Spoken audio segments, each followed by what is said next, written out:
National sports car racing these days, but it's a great entry-level single-seater category. It teaches drivers a lot because the cars do have aero, and it's great to have this first World Cup because, yes, you do get F4 races on occasion supporting a Grand Prix, let's say, and that draws the odd extra entry. We've had F4 in the past at the FIA Motorsport Games, which gives you a global entry, but that is a biannual competition, so there hasn't been any edition this year. So the first ever Formula 4 World Cup with its FIA title comes to Macau.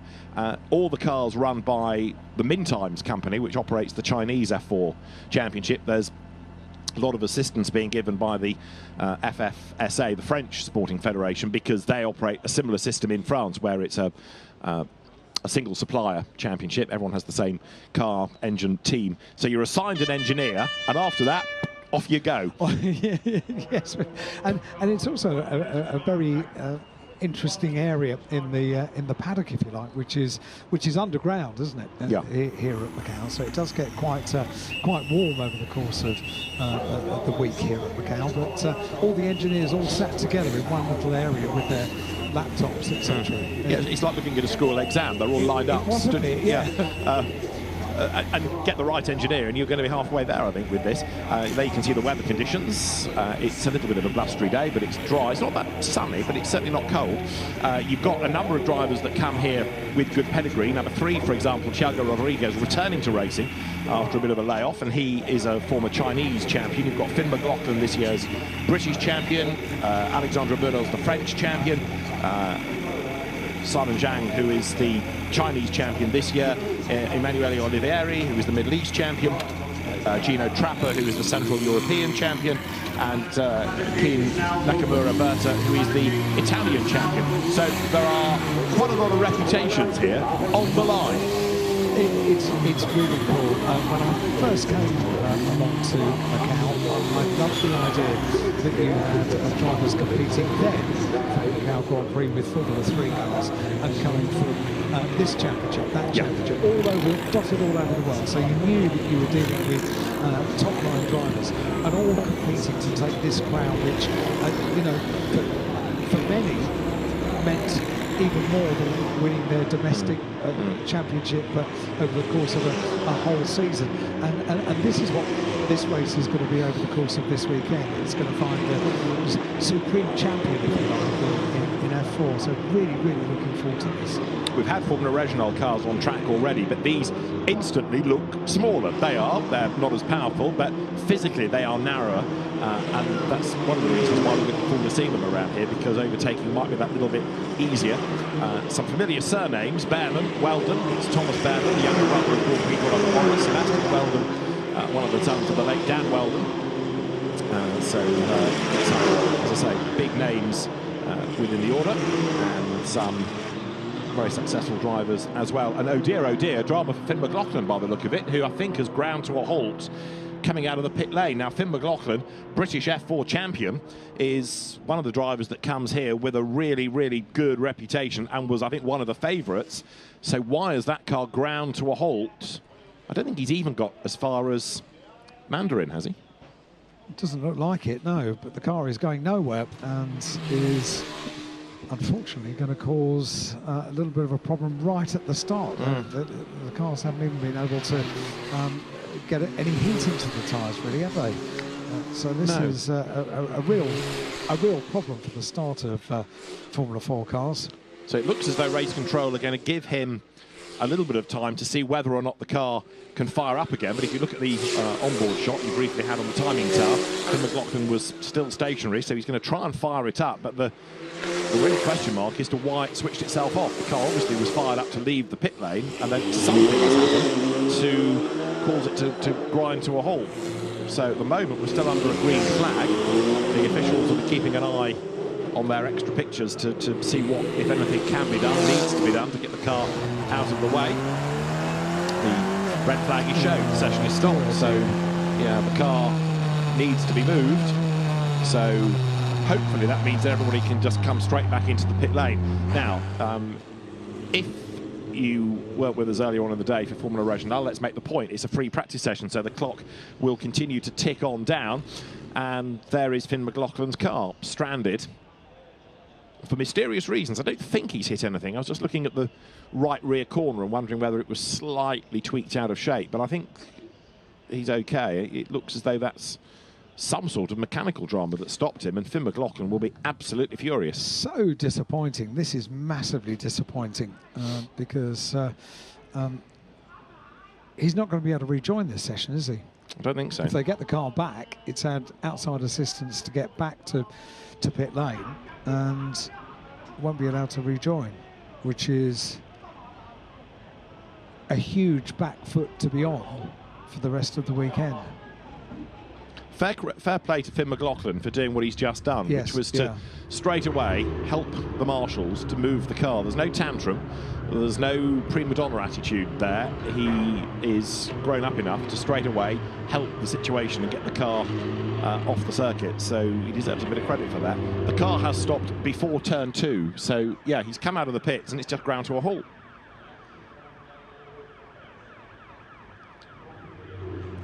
These all Macau M21 chassis, and the car being pushed to an access gate. So the first free practice session effectively is going to be half an hour, not 40 minutes, give or take. What a good lad getting involved, stuck in and helping the marshals. Makes you quite proud, sort of representing the British Championship, the Vera Tools British F4 Championship, and the Vera Tools logo on his overalls as well. The overalls that he was competing this year. So really good to see. Quite proud of our champion. Yeah, and he was a good champion, wasn't he? Yeah, took hold of that title. 5 wins on his way to the championship. He really did rock it this year. And Finn McLaughlin then getting that car off the circuit. And we hopefully will be back up and running before much longer, but I'm fascinated as to why it's ground to a halt. No, it's very perplexing and very disappointing as well, because as we've said when we were talking about the Formula Regional cars, if you've not been to Macau before, there aren't many opportunities. Doing it on a simulator is a joy. It's something that 20 years ago drivers didn't have the opportunity of doing that. The first time was when you open the pit lane and send you out on the gear circuit. Right, okay, well, enjoy, you know where it turns, roughly. Yeah, it's even half an hour. But now they can prepare themselves beautifully, but there's nothing like being sat there. This is the opportunity that they get to do it. So I'm pretty sure that means Finn McLaughlin's car's restarting this session. Yeah, you're right. You're looking there at Kyu-Ho Lee, the South Korean driver who did a bit of cutting in the UK and Spanish F4 most recently. So there's the car then now having been pushed towards a crane. And Finn McLaughlin getting off the circuit as well. So hopefully we can get the session underway as soon as. Number 3 there is Thiago Rodriguez, who 2 years ago, no, last year, in fact, drove in the Grand Prix, crashed out on the first lap and instantly said, I'm going to retire, and decided he would actually carry on racing after all in Formula 4, but he was hugely disappointed last year. There's the rather ungainly sight, Finn McLaughlin's car being lifted away. And we await the resumption then of the session as Kimi Chan waits for the green flag. He was a winner in Chinese F4, runner-up in the Chinese Championship. We are within a minute before things get back underway. Good news, and they've not really been able to get heat into tyres. They're not really been able to do anything. They have a 40-minute session. The 2 single-seater categories this weekend have 40 minutes for these free practice sessions and for qualifying later on for the Formula Regional World Cup. But they've already eaten up 10 minutes just having this interruption in the session so early on in the day, which is disappointing. So this is pretty much as if we're getting the session underway for the first time for half an hour. There is Emanuele Oliveira, the Middle East champion. And if you're wondering about the Audi connection, there was an Audi logo at the front. He is the godson of Dindo Capello, former Audi factory driver, Le Mans winner, and a driver that's raced also in Italian F4. Right, green lights on. So here we go again. This is the real start, I suppose, and we'll try and unravel what happened to Finn McLaughlin in due course. It is. He's on the back foot straight away. Let's hope that they don't exert a little bit more oomph on this opening lap, because the tyres still need to be prepared and got up to temperature in the normal way. It's pretty much as if they haven't done anything at all in this session. So take it nice and easy. The Formula Regional cars were very circumspect, weren't they, when they first came out onto the circuit this morning? Something we compared to last year, when they were maybe a little bit too ambitious on the outlap from pit lane, and it rather catches you out. Just to take it easy and build the temperature. You've got a long lap, you've got a 6-kilometre lap in order to get the heat into the tyres. There's plenty of time to do this. There you see how the road tapers as you come towards Lisboa, with the curb jutting out, takes a lane away effectively, and then they swing their way through that right-hander. Really daunting corner that. You sit low in the car, you've got the barrier either side of you, and you just can't see the corner until it really is time to turn in. But boy, is it good for overtaking. Yeah, get it right. It's quite a move. It is quite a move, that's for sure. It really is. That's one of the most exciting places on, certainly over the course of racing on Saturday and Sunday, where you really do see overtaking manoeuvres work and sometimes not work so well. It's then onto San Francisco Hill and the climb up into the tight and twisty section, which goes as narrow as 7 metres wide at the Macau hairpin. So really climbing up towards the lefts and the rights and the barriers either side. It's such a challenging circuit with pretty much every single feature that you would look for in a race circuit. It's tight, it's twisty, it's demanding. You need to be brave, and then the circuit opens out and goes wide, and you can achieve some incredibly impressive speeds around the gear circuit here at Macau, and that's why drivers love it. It's got everything.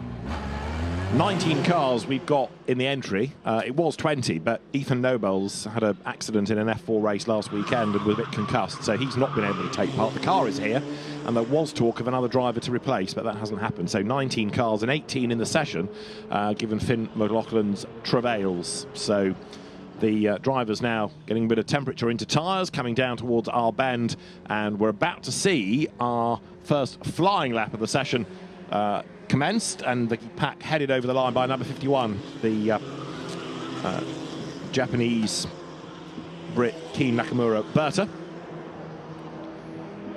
who has a Japanese mother, a Slovak father. He was born in London, moved to Japan, and then back to London. So it's a truly international makeup for the Italian F4 champion. There he is, Keen Nakamura Berta, still trying to get the warmth into the tyres, look, as much as break the toe that he's offering up to the car behind. Just to go back for a very brief moment to the British champion, Finn McLaughlin, and that disappointing stoppage that he had. I've only just realised they're only out once today, aren't they? The Formula 4 cars only come out the once today. So all that waiting, all that anticipation, all that looking forward to, not even completed a lap. And now, tomorrow is an important day because they are out twice. They have free practice in the morning, so free practice 2. Essentially, that will be Finn's free practice 1, and then into qualifying in the early part of tomorrow afternoon. So today is... it's a write-off, isn't it? Yeah, but look on the bright side, Finns can only get better. We'll swiftly No, just let it breathe. Oh, okay. So, flying lap, number 1 of the session, he says, battling towards the plot, with improved lap times starting, or improved sector time starting to be offered up, now that they're at a proper push. And Keen Nakamura Berta will be the first driver to offer up a target time. So when we last had F4 here, I've got a feeling that was also a slightly weather-affected weekend, wasn't it? It was Arvin Lindblad who was the dominant driver 2 years ago when we last had F4 here. Down to the Melco hairpin, then comes Nakamura Berta, goes through the very tight first gear corner, speed building as he drops then down the hill through Black Sands. hidden behind the barrier, but trust me, there's a Lamborghini dealership down the hill, and then you get to Fisherman's, and speed starts to build now as the road suddenly widens. Look, the cars flow right out to the wall on the outside and coming down towards the last corner. So Keen Nakamura Berta, a Formula Regional car, was doing a 2:16 by way of a flying lap time. These cars will, of course, get faster as the half-hour period continues, because we are going to see the cars get lighter and the drivers get braver. 2:33, the first offering, and already under investigation for an unsafe release. Number 26, Ryan Carretti, a race winner in the French Championship this season.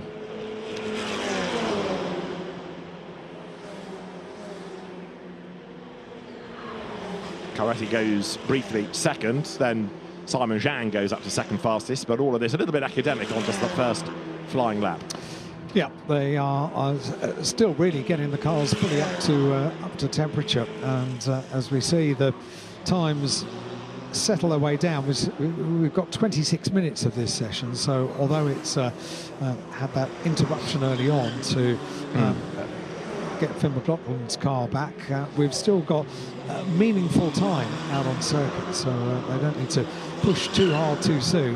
They need to learn this circuit first of all, and I'm sure that the first time that you do a full lap around the gear circuit in a single-seater car for these young drivers, however many laps you've done on the simulator, the first time you actually hold your breath for quite a bit of this lap, you must really have to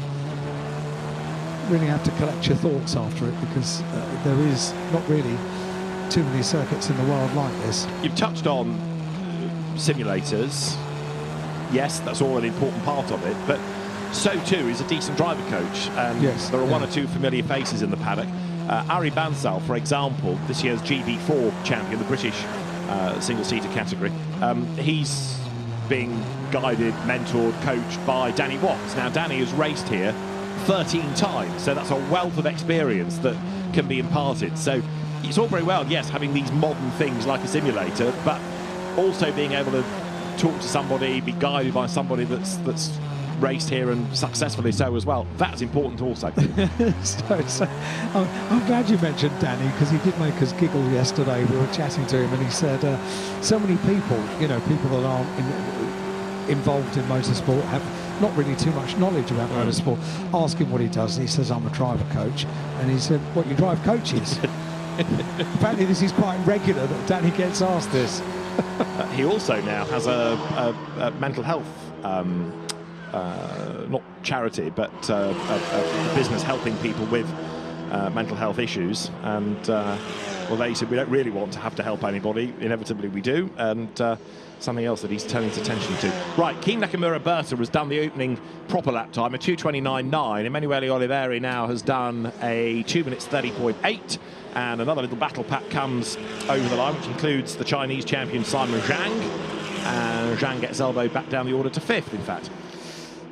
It's a good guy, is Danny Watts, a great driver, former Renault champion, wasn't he, years ago, when I first got to know him, and he used to come in and sit in here in this very commentary box and opine his thoughts, and he was always very entertaining and very interesting, because he's a great driver. Class winner at Le Mans. Yes. And just to make you feel old, his son is now doing Ginetta Juniors. Worrying, isn't it? Yeah.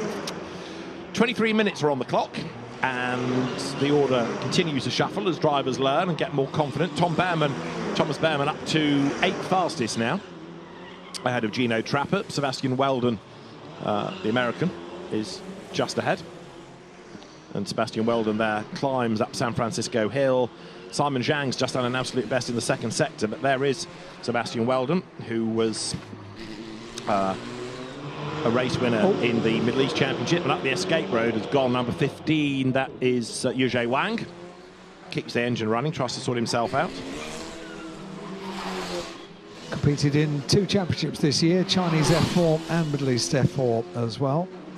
It's an opportunity to compete around the globe in Formula 4, and the certification by the FIA is so important in the titles of these, for one reason. make sure that cars around the world are run to the same specification and they can come together for an event just like this. This is Weldon making his way now up from Moorish Hill, heading towards Donna Maria. Sebastian Weldon, who is affiliated to the Andretti Global concern, and of course his father raced twice at Indianapolis for the Andretti team, getting confirmation that Wang Yuzhe has rejoined the session. Oh, that's good news. No need for another interruption in this session, because it is quite important to try and get into a groove here. And when you're learning a circuit like this, to do a lap after a lap after a lap and actually get into some kind of momentum is quite important. And sometimes, last year in particular, with the challenging weather that we had, it was more difficult to do. But if they can string 3 or 4 or 5 laps together, one after another, it becomes that much more meaningful, doesn't it? And that escape road at Lisboa, by definition, is an important part of the racetrack, because sometimes we've seen drivers try and commit to the corner, either to make a move or be late on the brakes, and it hasn't worked. And rather than try and turn and hit the wall, they can jink left and sort out the drama without damage. Go up the escape road. That's what it's there for. So it's an important part of the racetrack. Keen Nakamura Berto, 2:27.7 to be the fastest. Seb Weldon has got up to 3rd. Ryan Caretti up to 4th. Simon Zhang up to the top 6 now. Jules Roussel, an improver last time around. He did an absolute best sector 1. He was the runner-up in the French Championship, Jules Roussel. So yeah, some good names here. It's a really, really competitive field. And once again, I'm reminded when we first saw the Formula 4 cars on the circuit a few years ago, just how right they look around this circuit. They look nimble around the corners. They're almost lost when the circuit becomes wide, which is great news for overtaking opportunities. They just really do suit the circuit. You're looking at Gennaro or Gino Trapper, who was the Central European Zone champion this year in F4, the Argentine driver. He's also raced in the Spanish series. He drove in the FIA Motorsport Games F4 races at where were we last year? Valencia. So he's an experienced F4 campaigner, and Trapper 7th at the moment. Jules Roussel has done his normal trick of being quickest, an absolute best in sector 1, an absolute best sector 2 for Keen Nakamura Berto, an absolute best in sector 4 now from this man Gino Trapper. So Trapper should be on for an improvement as he comes out of Fisherman's here up towards the end of the lap. 20 minutes on the clock just about. We're just seeing the cars threading their way around Melco hairpin, and although there is no overtaking allowed over the course of the whole weekend, there really isn't the opportunity to do so even if it were allowed. But the way you enter the Melco hairpin and the way you exit, therefore, the Melco hairpin is absolutely vital to setting up a really good lap. And they're just exploring those opportunities. You wouldn't think there was more than one route around the Melco hairpin, but there are. And Trapper, 3rd fastest at the end of that lap. So Gino Trapper going by and doing a 2:28.883. Oh dear, big drama there coming out of Fisherman's, one in the wall, and the session is stopped immediately. So a car up against the barrier, debris on the racetrack. We'll try and work out who it is. Is it Alexandre Munoz? It is Alexandre Munoz, good spot, who has hit the wall from 7th in the times, our 2nd stoppage. Oh, and he's done quite a lot of damage to the front as well as the rear left corners. That barrier has had quite a whack.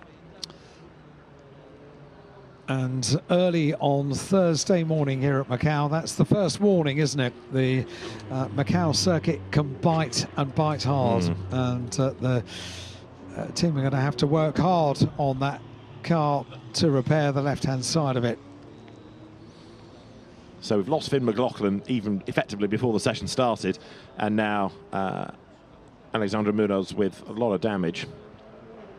And this is going to take a bit of recovering, because now everybody has to come to the pit lane. That's the sort of secondary hit, if you like, as he skims along the barrier. You can see the witness marks on the recticel where he's hit the wall coming out of Fisherman.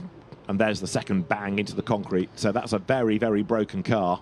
and into the wall it goes again. So Munoz then out of the session, a lot of damage, and as I say, everybody has to come to the pit lane. Then marshals are allowed to go and deal with the incident, and then we can think about the resumption. But they're not going to have much time, maybe 10 minutes at best, I would propose.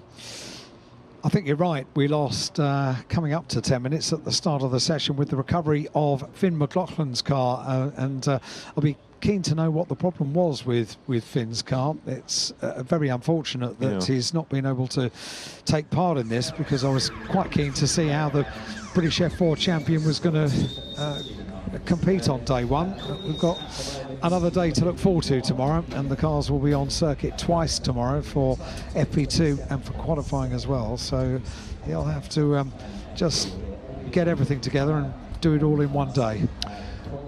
Just to go back to Alexandre Munoz for a moment, the driver that's caused this stoppage, he is this year's French champion, so he's another big name, like Finn McLaughlin, the British champion, on the back foot. Alexandre Munoz, only 16 years of age. This is another aspect to the F4 World Cup. You're talking about very young drivers.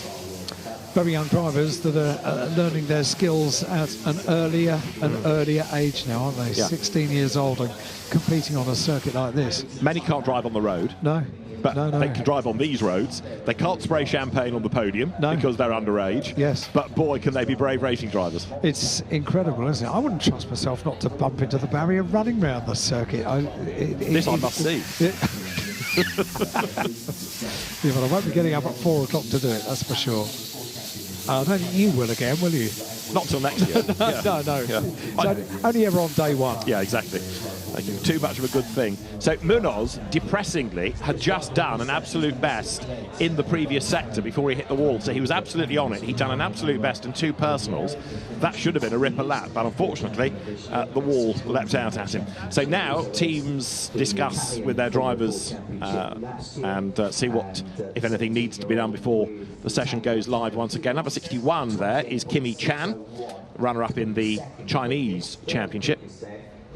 I think I said early on, everyone using the same base car and engine here. They're Miguel M21 F4 chassis. They've got the turbocharged 4-cylinder 1300cc Alpine engine in the back. And here the rest of the queue trickles into the pit lane. Great cars as well, really cool cars, and also great to be on the FIA single-seater ladder as well with F4 cars. Certainly at the British Grand Prix at Silverstone this year, it was fabulous to see the National Championship, British F4, competing alongside FIA Formula 3, FIA Formula 2, and of course Formula 1 as well, all on the same category. I think the first time that's happened. Correct. Yeah. I mean, it was to the spectators' eyes, obviously a very single-seater laden weekend, but absolutely clear that there's the talent ladder. So it was good racing. Salim Hanna was the dominant F4 driver. It's a shame he's not in this entry of the Colombian. Right, everyone down the pit road, but of course we need the car out of harm's way. Maybe the officials will want a quick look at the barriers just to make sure that they're okay, but I think the Recticel absorbed most of the hit. But that's going to be a car with quite a lot of damage to be repaired once the team get it back. 42 there, you can see, Emily Cotti.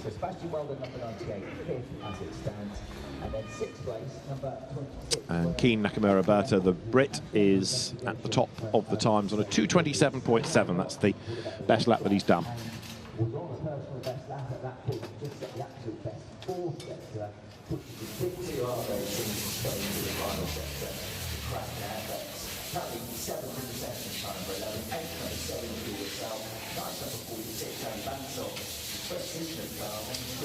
So once again, as we've seen already today, because we're having a free practice session, the clock will continue to count down.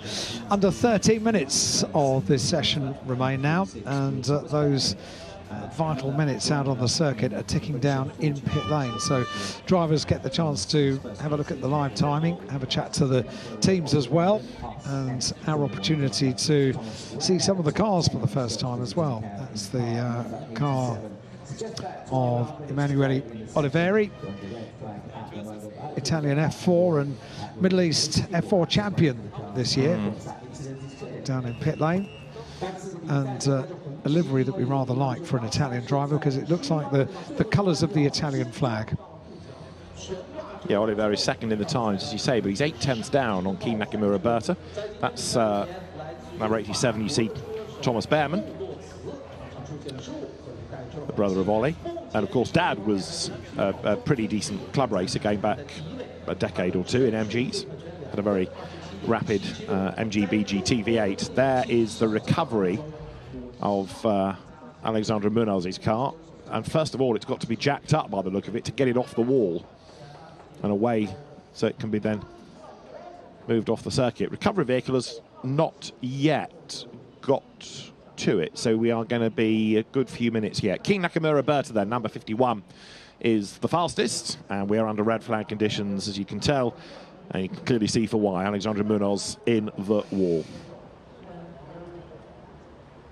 So this is on board with Keen Nakamura Berta. You've gone out of reservoir down towards Mandarin, and speed building on this very fast open part of the circuit, and what looks to be a kink is a full-on corner here as you go through. Nakamura Berta not running too wide up towards the wall, but maybe as the weekend goes on and the confidence ups, he might be able to. And then look for a corner. It's coming up somewhere. Is there a gap in the arm coat? There it is. You find it and you've got to turn, and that is Lisboa.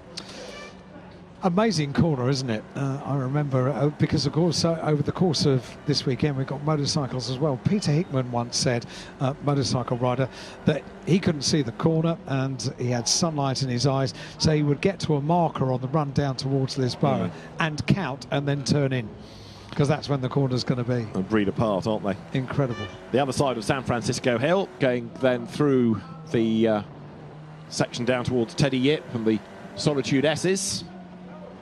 Keen Nakamura Berta threads the car through the left, through the right, through the left, right again, dropping downhill, slight rise as he comes through Faraway Hill, and then as the road flicks left again, eventually you get towards the harder braking at the bottom of Moorish Hill. Real pinch point, that. Yeah, coming up now, so slight climb, down through the gears, hard braking, back on the power, but run wide there and hit the wall and you cause absolute mayhem behind. Then up towards Donna Maria, where it just ever so slightly tilts you down to the left. Out the other side, and it's narrow on this section as well. Up towards the hairpin, hard on the brakes. Down to first gear.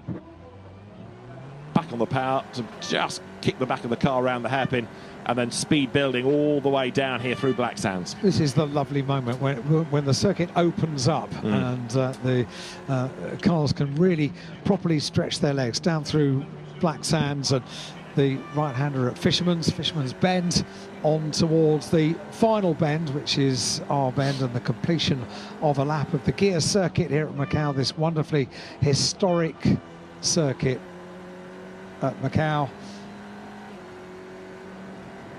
Absolutely wonderful circuit. Yeah. Past the permanent building on the left, over the timing line. Keen Nakamura Berta then a 2:27.776, the best lap of the session. I think that building was built for the 60th anniversary of the Macau Grand Prix in the familiar yellow and black colours, the corporate colours of the Macau Grand Prix. We've got notification that we'll be back underway here at 10:42 local time, so very, very soon I think we're going to see a green flag and get things back underway. Yeah, Marshall's scurrying off the track, so the race director, the British official Simon Nana Pragazam, is happy to let the cars go, and everybody pretty much on their toes, ready to get back out. There are the engineers ready to release the cars, and we are about 4 seconds or so now away from that green flag. You can see the countdown, 2, 1, go. Lights go green, and 8 minutes then on the clock to round out the session. Here we go then, just under 8 minutes of this session remain for the Macau Formula 4 race, the FIA F4 World Cup Free Practice 1. 2 interruptions in this session so far, and hopefully we can run green all the way through to the checkered flag in the first free practice session. If you are just tuning in, Phil McLaughlin, the British F4 champion, his car ground to a halt before even completing one lap out of the pit lane, so he's not getting these vital laps around the circuit to set up a nice 4 days for the Macau Grand Prix week, but you have absolutely no doubt you'll be working hard behind the scenes to make up for that. And then, already we've got a car which has gone off, because that's Itsuki Sato. You can see the tyre mark, so he's stood on the brakes, but he's arrived there a little bit too rapidly, and now he needs to try and hook reverse gear, and there's going to be a very, very audible groan in race control, because they'll be thinking, oh no, if you can't get the car going, we're going to have to stop the session again to let marshals go on the track to help him out. So it looks as though Sato... It's not dug in there, is it? No, he just can't find reverse gear. Can't find reverse gear. So race control will give him time. They got the time because it's a long lap and it's only an out lap anyway, but to do that on an out lap, it's a little bit undercooked, isn't it? So for you mentioned Simon Nana Pagrasam, who is here officiating here, his first Macau. So it's nothing like in at the deep end, is it, for single-seaters with Formula Regional cars first of all this morning, and then Formula 4 cars as well. And the good news is the car has got going, so we have a green flag down at Lisboa. That is really good news. There was a reverse gear in there somewhere. It was just a question of finding it. Sighs of relief all round, I should say. So, yeah, 2 drivers then, Formula 4 champions of the season, not taking any further part in the session. McLaughlin and Munoz, the 2 that we have lost. And car's gone straight on at the Melco hairpin now. So for an outlap, this is rather chaotic. And that car needs to somehow sort itself out and get going again, but needs to wait for everyone to go streaming past first of all. Yellow flag turn 19 is confirmed, while that car is at the escape road. So end of the lap, and the first driver to break the timing beam and go on to a flyer is number 68, Emanuele Oliveri. Whether or not he's going to be able to get onto terms with Nakamura Berta before the end is slightly dependent on all these yellow flags. Yeah, it's been a tricky restart, hasn't it, for that opening lap. 2 little incidents on the out lap from pit lane. This is Oliveri. Good-looking car, that, isn't it, in the colour scheme? That's really smart. Currently second. Car number 68 down towards the right-hander at Lisboa. One of the iconic views, isn't it, running into that corner. And then San Francisco Hell on towards Maternity, and the start of the tight and twisty section of the gear circuit here at Macau. Yeah, you climb the hill, you go past the hospital on the left-hand side, you've got people's apartments that loom over you, and the familiar wall there on the outside as Oliveri avoids it, drops down the hill. And we've now got a yellow flag at turn 2, and that's not good, because turn 2 is Mandarin and another red flag. I fear there's going to be a car in bits, because if you go off there, you've hit the wall, and there is a car. Now, it's not turn 2, that's coming out of Lisboa up towards San Francisco, isn't it? It is. So between 3 and 4. But it was, we were told, turn 2. The session will not be resumed because we don't have enough time to get people back in the pits and get going again. So with 3.5 minutes on the clock, effectively, session is done. Now, Alan spent much of yesterday researching liveries. Who's that car? 15 it is. So Wang Yuji, wide coming out of Lisboa, skims the barrier, and that's that. It is, yeah, and a quick decision by race control not to resume the session. It's been a little bit of a challenging session, hasn't it? Yeah. They haven't really been able to properly get into a groove for any meaningful lap after lap after lap, but unfortunately it was just a little bit too much to ask, wasn't it? Too much going on that restart lap, and that one just being the final straw, really. So for car 15,